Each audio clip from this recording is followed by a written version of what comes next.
Olá, bem-vindo a mais um vídeo aqui do Exercitando a Química, o canal onde eu resolvo exercícios de química. Se você está chegando nesse vídeo apenas não viu os outros dois, vou deixar no card aqui em cima o link aí para os outros dois vídeos dessa sequência. Por quê? Se você olhar aqui na descrição tem uma lista com 15 exercícios. Eu já resolvi do 1 ao 10 em dois vídeos que estão aqui em cima no card. E agora eu vou resolver do 11 ao 15 para fechar essa lista que eu usei lá no Instituto Federal. Mas eu continuo falando sobre isso, continuo a falar sobre isso depois da vinheta.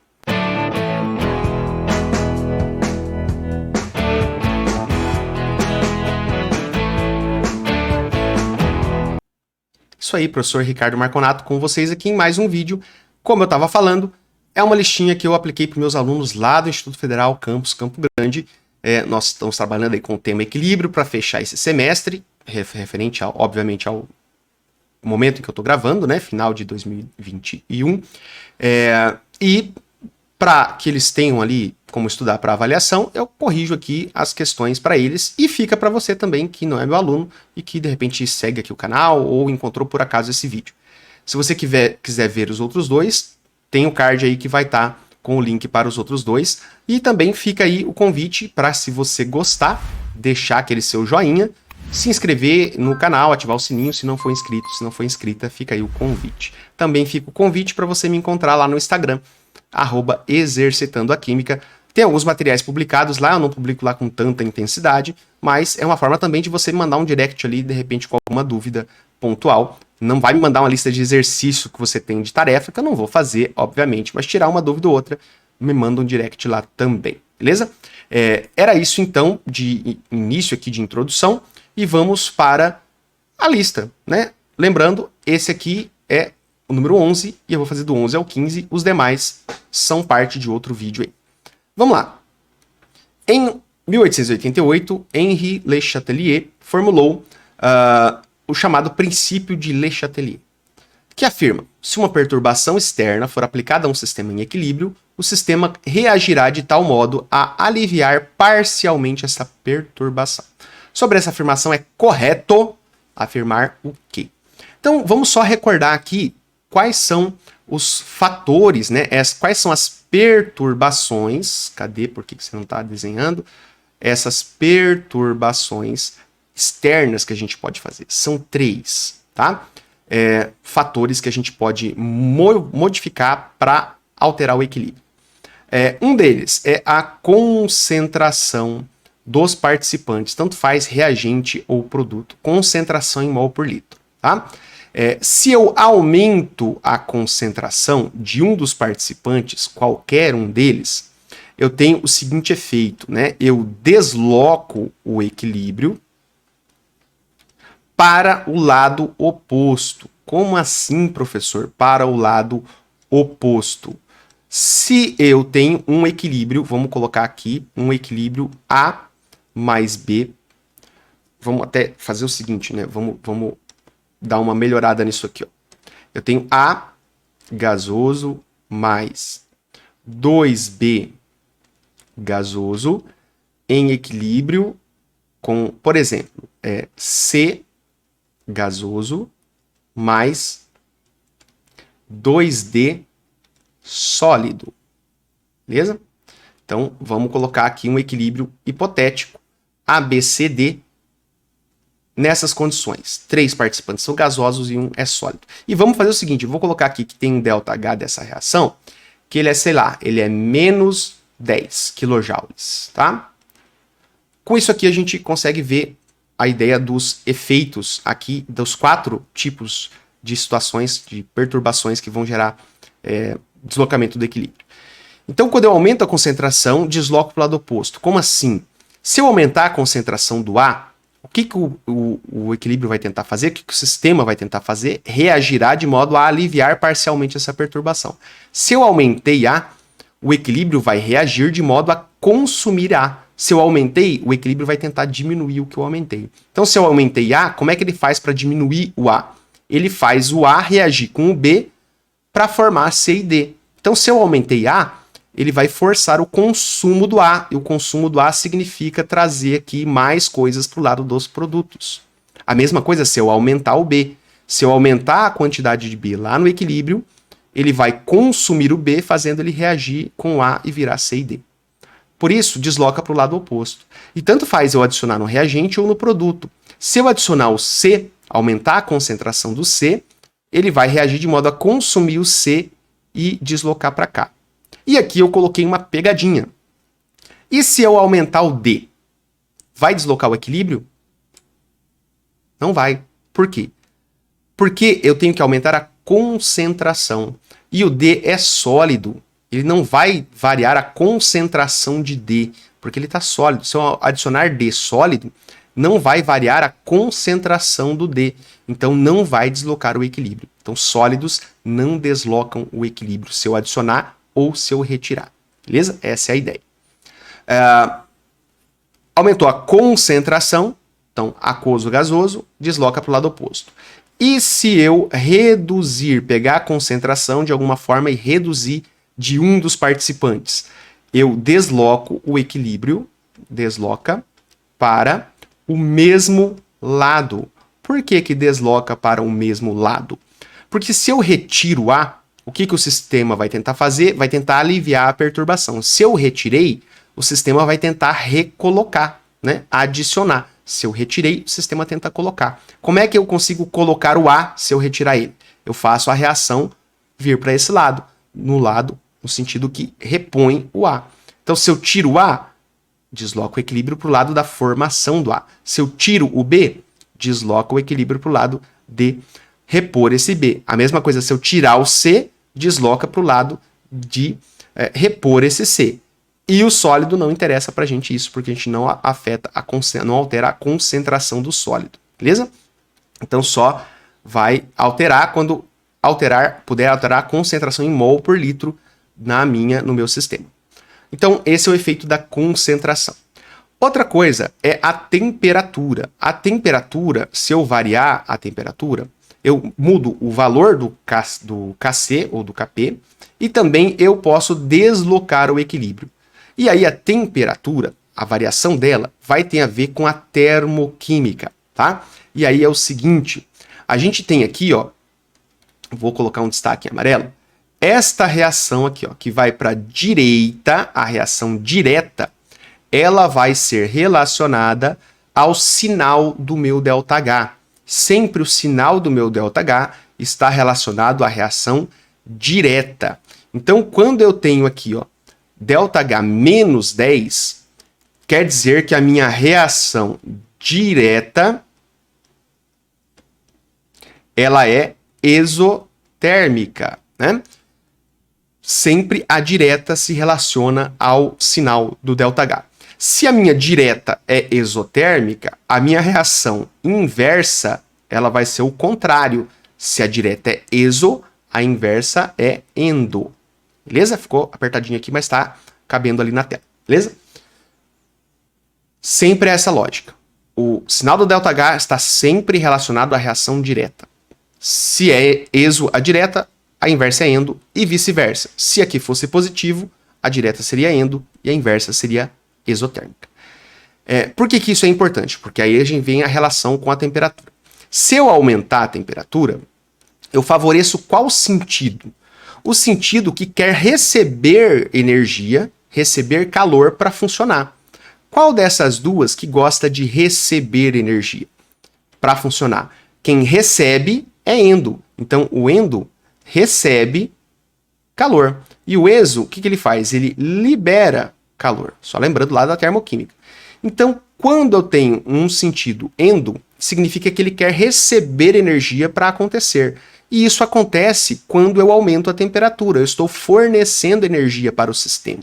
Então, quando eu aumento a temperatura, eu desloco para o lado endotérmico, né? Porque o endo quer receber energia para acontecer. Se eu estou colocando temperatura, eu estou colocando energia e vou favorecer o lado endo. E o que que acontece, né? Eu posso pensar ao contrário, né? Se eu aumento a temperatura, favorece endo. Obviamente, quando eu diminuo a temperatura, eu desloco para E aqui ó, é o lado exotérmico. Por que eu desloco para o lado exotérmico? Porque o lado exotérmico quer liberar energia. Se eu tiro a energia que ele está liberando, ele vai poder liberar mais energia. Se eu tiro a energia que ele está liberando, ele vai liberar mais energia. E quando eu coloco o resfriamento no sistema, eu estou retirando energia do sistema. E aí eu vou retirando energia, o equilíbrio desloca para repor energia, ou seja, favorece o lado exotérmico, porque eu estou retirando energia pela diminuição da temperatura e o equilíbrio vai tentar repor isso produzindo mais energia. Por isso que diminuindo a temperatura favorece o lado exotérmico. E por fim, mas não menos importante, o que acontece quando eu aumento a pressão ou quando eu reduzo a pressão, que é o terceiro fator. Então são esses três fatores aqui: concentração, temperatura e pressão. A pressão influencia um equilíbrio que tenha substâncias gasosas. E não são todos os equilíbrios que vão sofrer a ação da pressão. E um detalhe aqui importante que é o seguinte: essa influência da pressão, ela deve estar acompanhada de uma variação de volume. Tem que variar o volume para poder ter efeito. Se o volume é fixo, a alteração da pressão não afeta o equilíbrio. Isso é bastante comum. Coloca lá, é um recipiente de volume fixo de 10 litros, tinha uma reação em equilíbrio, de repente adicionou-se uma certa quantidade de um gás inerte. Se eu adicionei um gás num recipiente, vai aumentar, que já tinha gases, vai aumentar a pressão? Vai. Só que se o volume é fixo, não vai afetar o equilíbrio. Se o gás é inerte, quer dizer que ele não vai reagir, não vai aumentar nem diminuir a concentração de nada, então não altera a pressão. Para alterar a pressão, o volume tem que ser variável. E aí, o que acontece, tá? Quando eu aumento a pressão?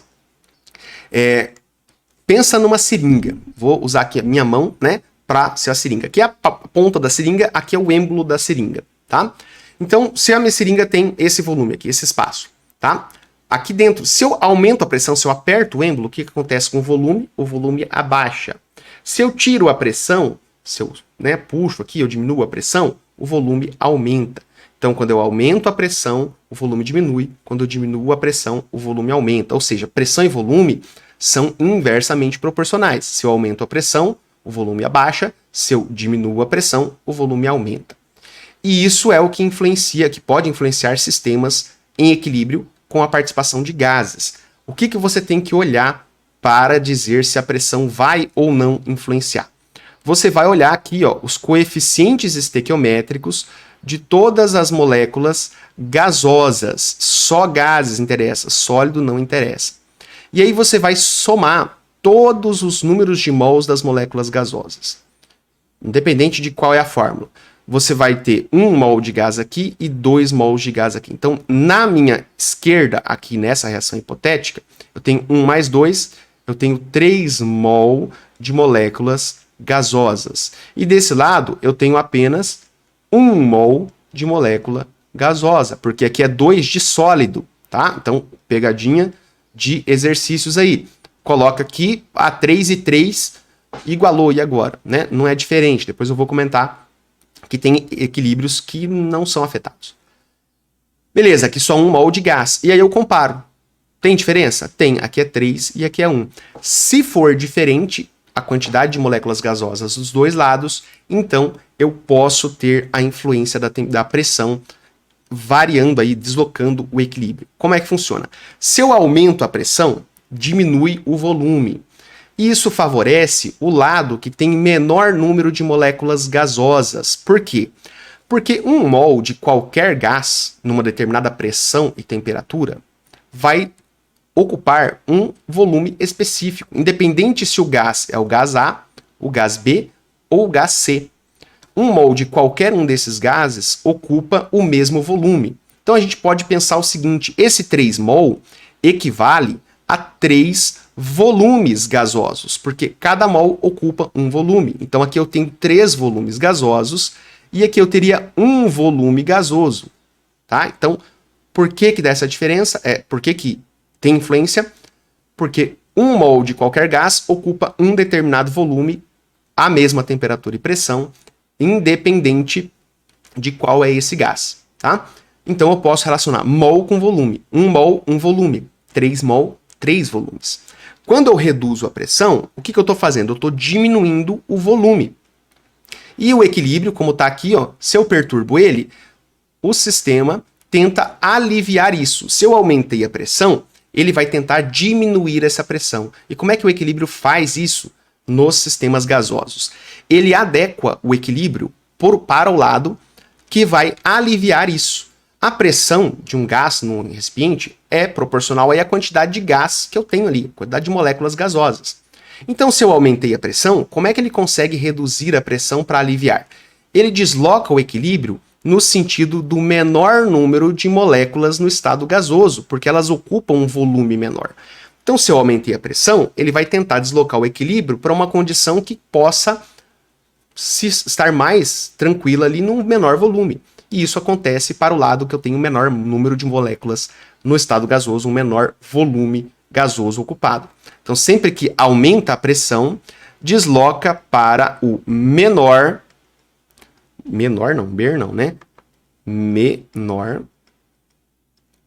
número de mols, né? Menor N gasoso, eu posso pensar assim, ou o menor volume, tá? Posso pensar das duas formas. Como é que eu... mais fácil aqui é você pensar em número de mols, né? Você soma os mols, 1 e 2 mol, mas isso sabendo que ele é relacionado a uma unidade de volume qualquer. Se isso aqui fosse litros, né? Se nessas condições cada mol ocupasse 1 litro, seria 3 litros de um lado, 1 litro do outro. Então, menor número de mols de moléculas gasosas ou menor volume gasoso. Se eu abaixo a pressão por outro lado, se eu tiro, ó, o que acontece com o volume? O volume aumenta. E aí favorece o lado que tem maior, né, maior número de moléculas gasosas. Então, desloca para o maior número de moléculas gasosas ou o maior volume. Você pode pensar tanto em mol de moléculas gasosas quanto em volume.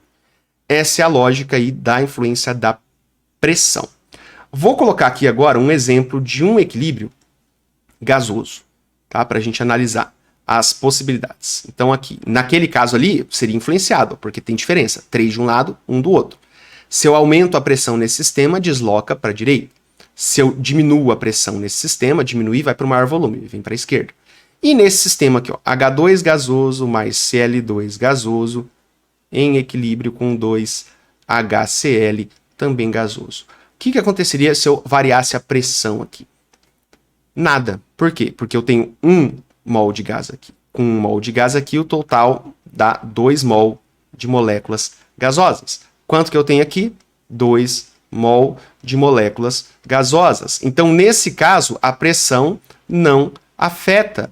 Por que a pressão não afeta? Porque o valor é o mesmo, tá?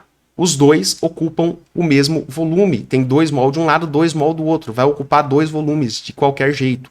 Não tem para onde o equilíbrio fugir. Então, a gente aumentando a pressão nesse sistema, não desloca o equilíbrio. Ele vai ficar numa pressão maior e não vai conseguir aliviar essa pressão.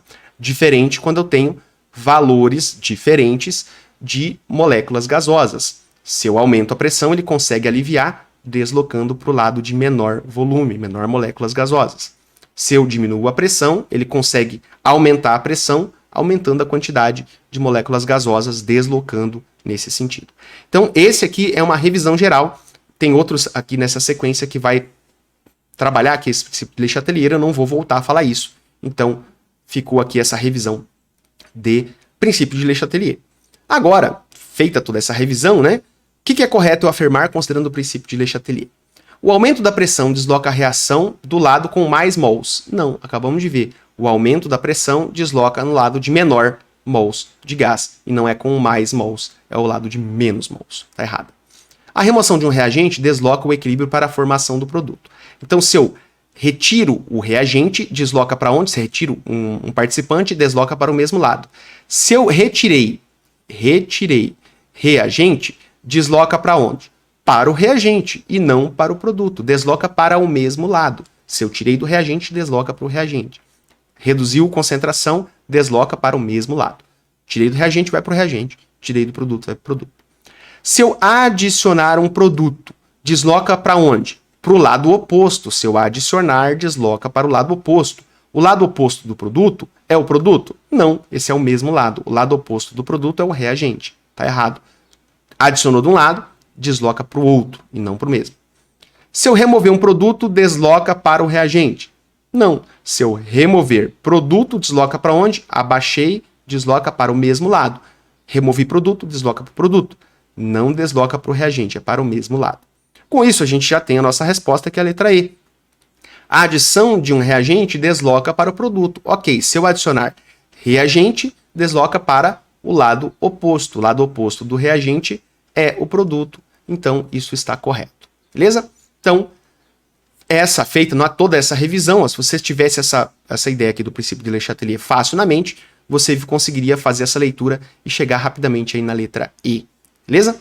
Então, vamos para o próximo, que é também sobre isso. E aí, a gente vai fazer ele agora aqui, ó, bem mais fácil, né? Tendo toda essa revisão em mente. O processo conhecido como Haber-Bosch, importantíssimo que se você vai fazer uma prova de qualquer processo seletivo que caia equilíbrio químico, é legal dar uma estudadinha sobre o processo de Haber-Bosch, né, que é de produção da amônia, e envolve a seguinte reação reversível a uma dada temperatura e pressão sem uso de catalisador. N2 gasoso mais 3H2 gasoso em equilíbrio com 2NH3 gasoso com ΔH de menos 286, tá? Aqui eu vou ignorar que tem... Né? Não vou ignorar não, porque não tem o padrão. Aqui é ΔH de formação. Como ele não tem a bolinha aqui em cima, não era isso que tinha que acontecer, era esse? Não tem a bolinha de padrão aqui em cima, então tá tranquilo. Porque se tivesse a bolinha aqui, às vezes acontece de ficar uma bolinha e seria incoerente com esse 2, tá? Mas aqui do jeito que tá tranquilo. ΔH de formação da amônia para formação de 2 mols de amônia. Sinal negativo. Isso aqui dá uma dica pra gente, ó. Esta setinha aqui, lado direto, reação direta, é exotérmica. Então tem aqui a reação da amônia. Deseja-se alterar o equilíbrio de maneira a beneficiar a produção da amônia, de amônia. Então o que eu quero fazer? O que significa beneficiar a produção da amônia? Eu quero deslocar o equilíbrio para a direita, para o lado dos produtos, que é onde está a amônia. Eu quero deslocar o equilíbrio para cá, beleza? Pode-se realizar esta modificação, ou seja, beneficiar a produção da amônia, deslocar o equilíbrio para a direita, através do quê? Se eu aumentar a temperatura e reduzir a pressão, ou se eu aumentar a temperatura e aumentar a pressão? Então observa aqui, ó, que vai trabalhar com temperatura e pressão até a letra D, e na letra E vai falar adicionar catalisador. Porque ele falou aqui, ó, sem uso de catalisador, e depois ele fala adicionar catalisador. De repente, opa, olha lá, falou que sem aqui com, vou marcar essa. Não, essa aqui você já pode pegar ela e riscar. Por quê? Porque o catalisador não afeta equilíbrio. Tira ela, não interessa o catalisador, tá? Ele só vai mexer no tempo. Se tiver uma questão lá, a reação com catalisador e sem catalisador, qual é a diferença? Se eu tenho equilíbrio. O tempo que o equilíbrio vai ser atingido. Se o equilíbrio já foi atingido e aí eu adicionar catalisador, não vai influenciar o equilíbrio, tá? Então vamos lá, eu só tenho que saber então se é aumento da temperatura ou redução, se é redução ou aumento da pressão, para poder escolher a minha alternativa. Então vamos lá, começando pela temperatura. O que a temperatura vai fazer aqui com esta reação? Então vamos olhar o sinal do ΔH. Essa é uma reação exotérmica. O que favorece uma reação exotérmica? Ela é favorecida no equilíbrio com o quê, né, da temperatura? Ela é favorecido com o aumento ou com a redução da temperatura? A gente tem que pensar que a exotérmica quer liberar calor, tá? Quanto mais ela puder liberar calor, mais ela vai acontecer. E como é que eu consigo isso? Eu consigo isso reduzindo a temperatura. Ela é favorecida com a redução da temperatura. Porque se eu tiro a temperatura, pelo princípio de Le Chatelier, o sistema tenta repor essa temperatura que eu estou tirando, esse calor que está sendo liberado, que a gente vê ele, aí percebe ele no aumento ou na redução da temperatura, né? Então, no caso de uma exotérmica, está aquecendo o sistema. Se eu resfrio o sistema, se eu abaixo a temperatura, eu favoreço que mais energia seja liberada. Então aqui, ó, como é que eu favoreço uma reação exotérmica? Abaixando a temperatura. Então não é aumento que vai deslocar para o lado direito, porque aqui, ó, este sinal de ΔH se refere à reação direta, que é o que nós queremos aqui, ó, algo que traga para a direita. Então tem que favorecer o exotérmico, isso é o abaixamento da temperatura. C ou D já dá para jogar na moedinha. E agora aqui não tem para onde fugir, redução ou aumento da pressão. O que vai influenciar este sistema aqui? Então o que eu tenho que verificar? Quantos mols de moléculas gasosas eu tenho de cada lado. Aqui eu tenho 1 mol mais 3 mol. Na esquerda, então, eu tenho, não são 3, tem que somar, professor. 1 mais 3 dá 4. 4 mol de moléculas gasosas. 1 nitrogênio e 3 do hidrogênio. E desse lado eu tenho apenas 2 mol de moléculas gasosas, tá? Eu quero trazer o equilíbrio para a direita, então eu tenho que favorecer o menor volume gasoso, o menor número de mols de moléculas gasosas. E como é que eu consigo isso? Aumentando a pressão. Aumenta a pressão, favorece o lado com menor volume, que é o lado de menor número de mols de moléculas gasosas. Então, o que acontece? Como que eu favoreço aqui a minha reação? Nesse caso, eu favoreço com o aumento da pressão, porque ele desloca para o lado de menor número de mols de moléculas gasosas, também, né, chamado de menor volume, tá? 2 volumes, 4 volumes. Então, para deslocar para a direita, eu tenho que aumentar a pressão. Aumento de pressão está aqui na letra D, portanto, essa é a nossa resposta. Beleza? Então, aplicação aí do princípio de Le Chatelier, 2 deles, temperatura e pressão. Lembrando aqui que a gente eliminou o catalisador porque ele não afeta o equilíbrio. Vamos lá, então, para o próximo exercício. Se ficou dúvida, deixa nos comentários. 13, também princípio de Le Chatelier. O equilíbrio químico que envolve a formação do monóxido de carbono a partir do carbono sólido é representado pela seguinte equação não balanceada. Vamos balanceá-la daqui a pouco. Tá aqui a equação. Considerando as ações que modifiquem a estabilidade desse sistema, pressão, temperatura, concentração, teremos que o equilíbrio será deslocado em favor do óxido. Então, em favor do óxido. Em favor do óxido. Quem que é o óxido aqui? É o CO. Esse é o óxido. É o monóxido de carbono. Quando que eu vou, então, favorecer o óxido? Ou seja, o que ele quer? Ele quer que você desloque isso para a direita, que é onde está aqui o meu óxido. Não é o oxigênio. Beleza? Vamos lá, primeira coisa antes da gente analisar, eu tenho que balancear, porque ela não está balanceada.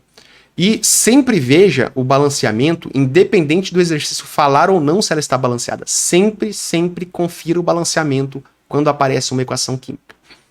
Um carbono sólido, um carbono. Beleza. O2, O. Tá diferente. O que eu faço para corrigir o O? Coloco o número 2 aqui, fica 2 Os, beleza. Só que aí eu desigualei o carbono, eu coloco 2 aqui. Então, 2 carbonos mais 2 oxigênios forma 2 COs, beleza, 2 carbonos, 2 oxigênios de cada lado agora. Vamos lá agora, então, verificar. Se eu adicionar carbono ao sistema, vai modificar? Aí você pode pensar, professor, você falou agora há pouco lá na revisão que adicionei de um lado e desloca para o outro. Cuidado, Padawan. Aqui é sólido. Não afeta se eu adicionar ou retirar sólido, porque ele não vai refletir em concentração em mol por litro, se eu adicionar ou se eu retirar, tá? Então, não vai afetar se for sólido, só se for gás ou aquoso. Então, lembre-se disso, o sólido não interessa se eu adiciono ou se eu retiro. Como o carbono é sólido, não afeta. Então, por ser sólido, isso aqui fica falso, beleza? Se a pressão no sistema for reduzida, a gente tem que contar aqui os mols de números, os mols de moléculas gasosas. Desse lado eu tenho uma molécula gasosa, então eu tenho 1 mol de moléculas gasosas, e desse lado eu tenho 2 mol de moléculas gasosas. O que acontece se eu reduzir a pressão? Se eu reduzir a pressão, o que acontece quando a pressão reduz? Desloca para o lado de maior número de moléculas gasosas. Por quê? Quando eu reduzo a pressão, eu aumento o volume. Se há diferença de número de mols de moléculas gasosas, o equilíbrio vai tentar compensar essa redução da pressão aumentando a pressão. E como é que o sistema consegue aumentar a pressão? Colocando mais moléculas no estado gasoso. Então, toda vez que eu reduzo a pressão, o sistema tenta aumentar a pressão. Como é que ele consegue aumentar a pressão? Ocupando esse volume maior que tem com mais moléculas gasosas. Portanto, se aqui eu tenho 1 mol e aqui eu tenho 2, bingo, nós temos a nossa letra B como correta. Se eu reduzir a pressão no sistema, eu desloco para o maior volume, que é o maior número de mols, que está aqui na direita. Então, ok, já é a nossa resposta certa. O que está errado nos outros, então? Quais são as palavrinhas que estão erradas? Se eu adicionar monóxido de carbono no sistema, adicionei de um lado, que não seja sólido, o que eu adicionei desloca para o outro, então ela não vai resolver. Se eu adicionar, desloca para o outro lado. Se eu reduzisse, sim. Então, se eu adicionar, não vai deslocar para a direita. Se eu retirar oxigênio, não vai resolver também. Eu teria que adicionar oxigênio, porque retira, desloca no lado de repor. Nesse caso, é para a esquerda. Então, eu teria que adicionar oxigênio. E se o sistema for colocado em recipiente de menor volume? Então, o menor volume vai favorecer o lado de menor moléculas gasosas, que é este lado aqui, que é o 1, tá? Então, se o volume é menor, favorece o lado que tem menos moléculas gasosas, tá? Então, viria para a esquerda e não para a direita. Então, se ele for menor, não vai resolver também. Por isso, só a letra B mesmo é correta para essa questão aqui. Tranquilo? Acabou nessa lista agora o do princípio de Le Chatelier, porque agora vem 2 exercícios aqui sobre pH, né? Vamos lá, pH está dentro do contexto de equilíbrio químico, e essa aqui do ITA vai falar o seguinte pra gente, ó, o grau de dissociação, que é o alfa, do ácido acético. O ácido acético, a gente poderia representar ele assim, ó, HAC, seria uma ideia, né? Ou representar ele como CH3, CO2H, sendo este Hzinho aqui o H ácido ou este Hzinho aqui o H ácido. Fala aqui então o grau de dissociação do ácido acético em solução aquosa, 0,10 mol por litro menos 1, é 100 vezes menor que o do ácido clorídrico, também em solução aquosa, 0,10 mol por litro menos 1. Com base nestas informações, pode-se afirmar que o pH da solução do ácido acético, então pH da solução do ácido acético a 0,10 mol por litro é quanto? 0, 1, 2, 3 ou 4. Aí aqui a gente tem que ter essa seguinte noção, que o ácido clorídrico, que é o HCl, que é o ácido clorídrico, esse cara aqui, ó, ele é um ácido forte. Então, quando eu coloco ele em água, ele praticamente não estabelece equilíbrio. Ele praticamente, vamos colocar aqui um sinal de equilíbrio, mas vamos colocar ele assim, ó, ele praticamente está todo para um lado só. O retorno dele aqui é mínimo, ele tem uma pequena quantidade disso. Então, ele vai estar quase 100% ionizado. Então, ele vai praticamente gerar tudo, né? Aqui ficaria uma quantidade pequeníssima não ionizada, e a maior parte está aqui. Então, o alfa do HCl é aproximadamente 100%. É muito próximo de 100%, tá? A maior parte está aqui. E para fins de cálculo de pH, eu vou considerar isso, eu vou considerar que ele está praticamente ionizado. Então, se eu tiver 0,10 mol por litro do ácido clorídrico, significa que eu tenho aproximadamente 0,10 mol por litro de H+, e aproximadamente 0,10 mol por litro de Cl-. É aproximadamente o mesmo valor, tá? Aqui está quase 100% ionizado. Então, essa informação aqui que a gente vai usar. Esse alfa de um ácido forte é praticamente 100%. Porque o exercício disse que o seguinte, ó, o alfa do ácido acético, que é o que eu vou usar essa simplificação, ele é igual ao alfa do HCl? Não, ele é 100 vezes menor, ou seja, eu tenho que pegar o HCl e dividir por 100. Então, o alfa do ácido acético é 100 vezes menor que o HCl, é o HCl dividido por 100. Quanto que dá isso aqui se eu tenho valores?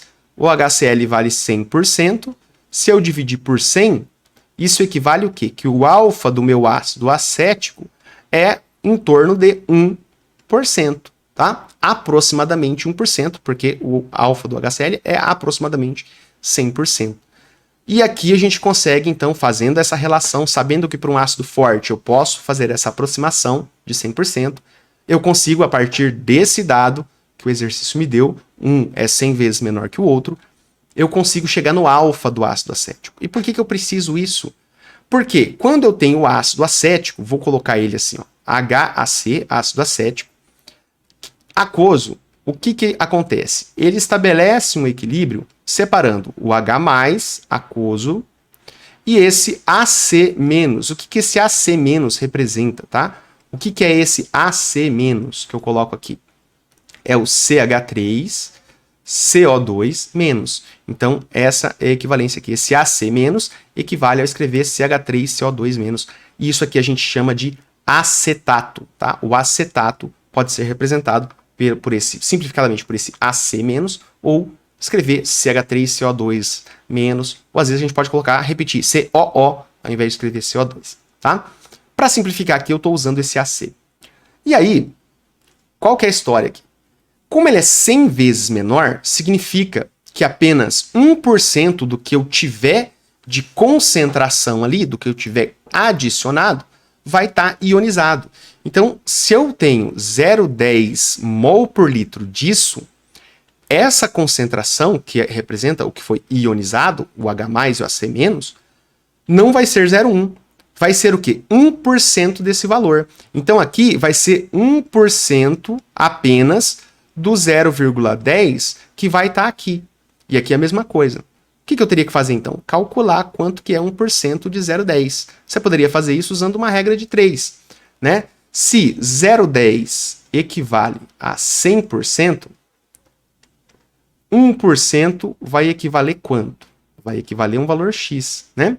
Quanto que dá isso aqui, ó?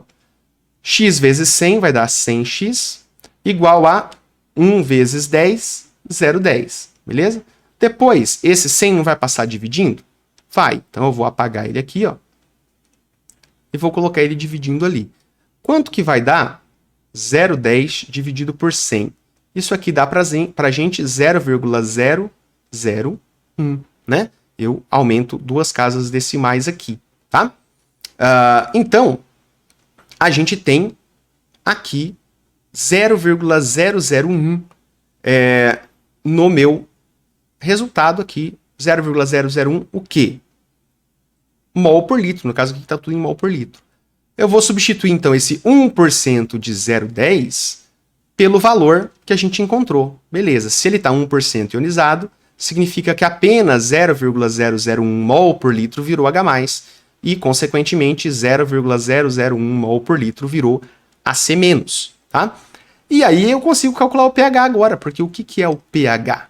Tá? O pH é o menos log da concentração de H+, e eu tenho um valor de concentração de H+.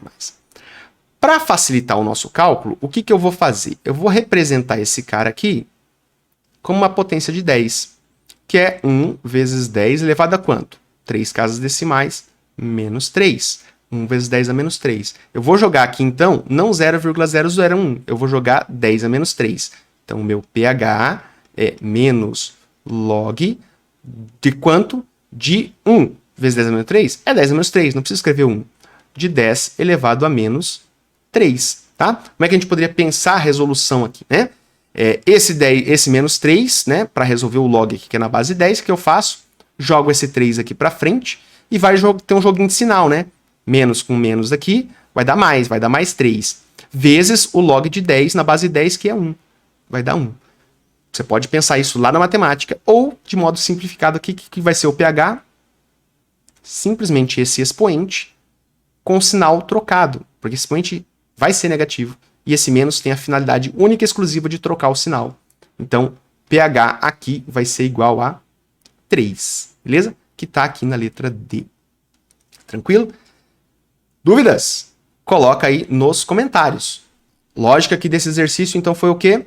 Eu saber que o ácido clorídrico vai me dar essa informação de um alfa aproximadamente 100%, conseguir relacionar isso para achar o valor do alfa do ácido acético, para saber, então, quanto de H+ que estaria ionizado, E aí sim, a partir da concentração do H+, fazer o cálculo do pH, utilizando aqui a expressão de cálculo do pH. Beleza? Se ficou dúvida, deixa nos comentários que a gente responde assim que possível.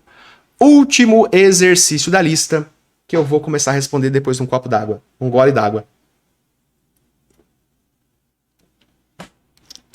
E vamos lá. Historinha aqui começa contando pra gente o seguinte. 0,1 mol de ácido do ácido HBr é adicionado em água suficiente para formar 1 litro de solução. Dada a constante de equilíbrio do ácido K10, 1 vezes 10 a nona, assinale o que for correto sobre esta solução de ácido. Primeiro, a concentração da solução de HBr é 0,1 mol por litro. Então, como é que eu sei se a concentração é isso ou não? Então, A1. Eu tenho que pegar o valor em mol e dividir pelo volume em litro. 0,1 mol dividido pelo volume em litro. Quanto que é? 1 litro. Quanto que dá isso? 0,1 mol por litro. Beleza? Eu costumo fazer esse M diferente aqui para indicar a concentração em mol por litro. Então, essa primeira está correta. É 0,1 mol por litro. Primeira é válida. A concentração de íons OH- em solução é 1 vezes 10 a menos 14 mol por litro. E agora? Nem OH aparece aqui. Nesse 0,2, como que eu consigo fazer para resolver? Então, primeiro, eu tenho que ter uma noção de que a concentração de OH- se relaciona com a concentração de OH+, lá no produto iônico da água, no KW. Produto iônico da água, a constante de equilíbrio da autoionização da água, é a concentração de H+, ou, né, em termos mais adequados, de H3O+, que vai aparecer aqui, que a gente vai fazer essa relação, depois, vezes a concentração de OH-, tá? Que é o produto iônico da água. E eu tenho que saber que, para 25 graus Celsius, esse KW assume um valor, né? Então, eu vou colocar aqui, ó, a 25 graus Celsius. Isso aqui pode ser reescrito da seguinte forma. 10 elevado a menos 14, que é o valor de KW, o valor numérico que ele assume, vai ser igual, então, essa concentração de H+, vezes a concentração de OH-.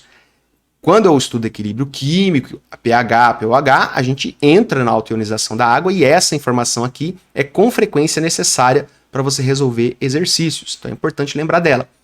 A concentração de H+ e OH- multiplicada é 10 a menos 14 quando eu tenho 25 graus Celsius. Aí você pode perguntar, professor, mas não foi falado que era 25 graus Celsius. Mas você vai assumir que é 25 graus Celsius. Quando o exercício for misto, você vai usar 25 graus Celsius. Beleza? 10 a menos 14. E aí, como é que eu consigo saber a concentração de OH-? Eu tenho que saber a concentração de H+. E agora? Ele não deu. Só que ele deu isso aqui, ó. Quando ele coloca esse Ka de 10 elevado a nona, não 10 a menos 9, ele está querendo dizer uma coisa pra gente. Isso aqui é um ácido forte, tá? E se você lembra daquelas, né, regrinhas lá, quando você estuda ácidos, para ver quais são os ácidos fortes, os hidrácidos fortes são HCl, HBr e HI. 3 dos ácidos ali formados pelos halogênios, tá? Os ácidos sem oxigênio, que a gente chama de hidrácidos. Então, HCl, HBr e HI são ácidos fortes. O que significa? Que o alfa é aproximadamente 100%. Então, se eu tiver aqui, ó, o HBr aquoso, o equilíbrio dele vai estar muito deslocado no sentido da formação do H+ aquoso e do Br- aquoso. Então, a maior parte vai estar ionizada. Esse K elevado aqui, valor alto, 10 a nona, indica que esse equilíbrio está bastante deslocado, e eu estou representando isso no tamanho das setas, né? Ele está muito mais para o lado da direita do que para a esquerda. Isso significa o que para a gente? Se a minha concentração é de 0,1 mol por litro do HBr, significa que aproximadamente eu vou ter 0,1 mol por litro do H+, e aproximadamente 0,1 mol por litro do Br-. Vai estar quase totalmente dissociado. E a gente vai usar esses valores aqui para, então, fazer os cálculos necessários, seja de pH, que a gente vai ter que fazer daqui a pouco, ou para achar essa concentração de H+ aqui. Então, a minha concentração de H+, considerando esse Ka elevado, que o alfa é aproximadamente 100%, eu aproximo o valor do H+ para 1. 0,1. Então, a minha concentração de H+, aqui é aproximadamente 0,1, que isso aqui vai me dar aproximadamente 10 elevado a menos 1, tá? Por que eu estou colocando 10 elevado a menos 1? Porque aqui eu tenho uma potência de 10. O que eu posso fazer? Simplesmente pegar este cara aqui, ó, e jogar aqui, tá? O que eu tenho? 10 a menos 14 vai ser igual a 10 elevado a menos 1 vezes a concentração de OH menos, tá? E aí, o que eu posso fazer aqui? Ó? Pego esse 10, jogo para lá. A minha concentração de OH menos é igual ao quê? O 10 a menos 14, inverti os dois, né?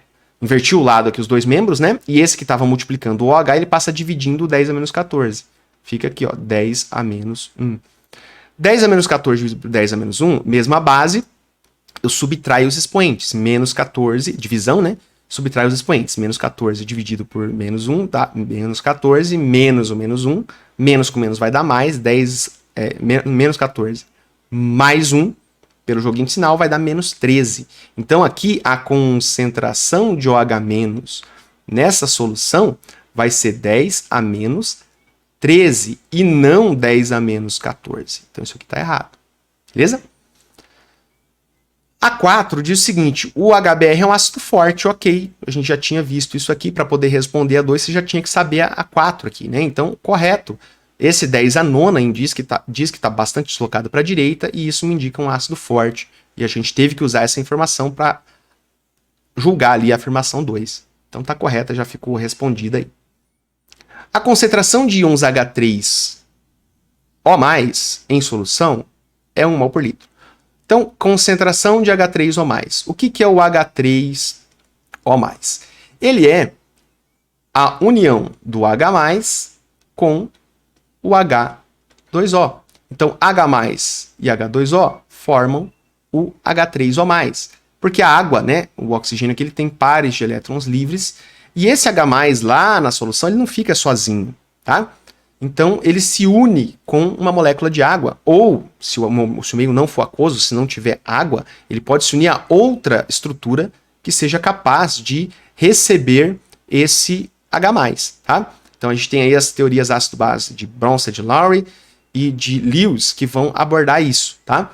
Eu não preciso ter água, necessariamente, para que esse H+ possa ser, né, recebido por uma molécula. Há moléculas que tenham pares de elétrons livres que podem acomodar esse H+, e no caso das soluções aquosas, é a água que faz esse papel. E aí, daria para a gente falar que H3O+ e H+ seriam sinônimos. Vamos colocar aqui, né? Seriam sinônimos.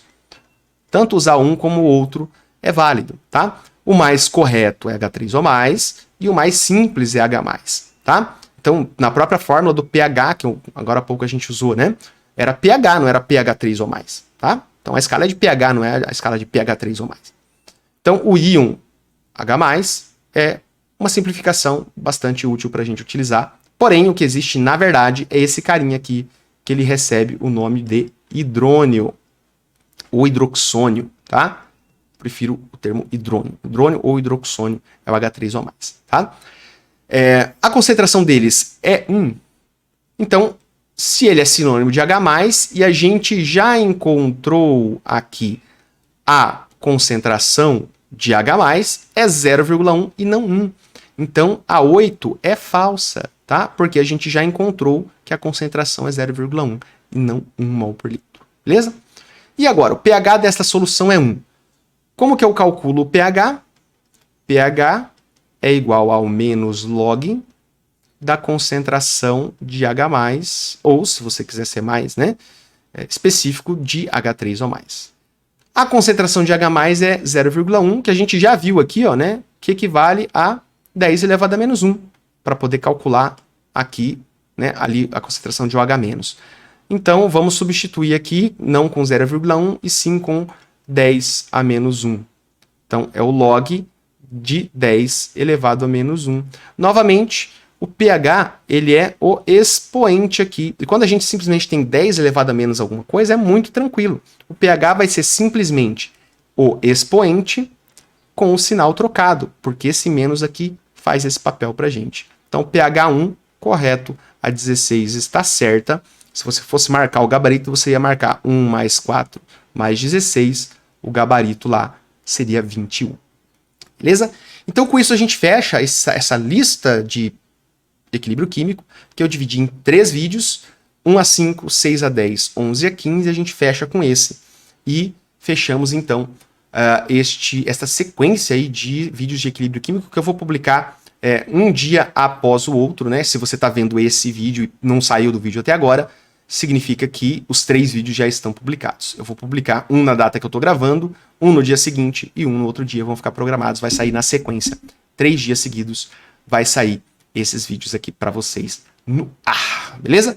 Era isso então, só lembrando aqui, para que você, caso queira, deixe o seu curtir se você gostou da minha explicação, se inscreva, se não for inscrito, não for inscrito, esse é um convite, não é uma obrigação, ajuda bastante aí se você curtir, se você comentar esse vídeo também, se você gostou, se você não gostou, comente por que você não gostou, se você falar, né, que não gostou, pode deixar o dislike e comenta lá por que você não gostou, tá? E se você quiser, tá aqui o Instagram, que você pode me achar lá também e mandar um direct, perguntar alguma dúvida, alguma coisa, a gente pode de repente te ajudar aí em algum ponto, tá? Era isso então, nesse vídeo. Fico por aqui, até o próximo, tchau, tchau.